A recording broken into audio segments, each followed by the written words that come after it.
familia 3,800 takriban zimeweza kuathirika, na pia vile vile watu watatu wameweza kufariki katika wale ambao kwamba tumeweza kupata uthibitisho nao.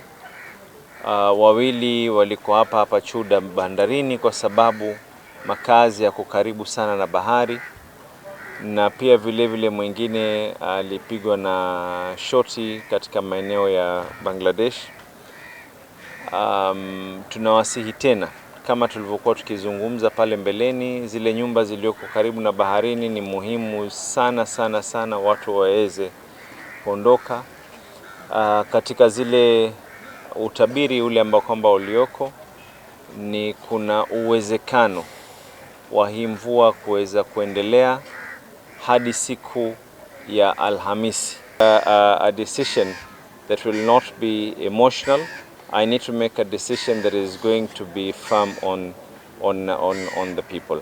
But if need be, that there's a need that we have no option except to put a building down, we will have to put a building down. But I want to assure you, in some areas, it is not an issue of a building. It is an issue of a whole township.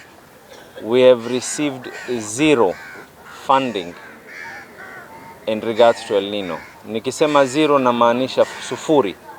Haya yote tunayafanya wenyewe. Talking about the last 2 days, this is going to cost us almost around 30 million.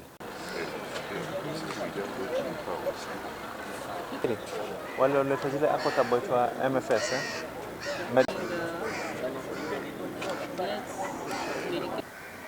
Actually see buildings. Kuna sehemu nyingine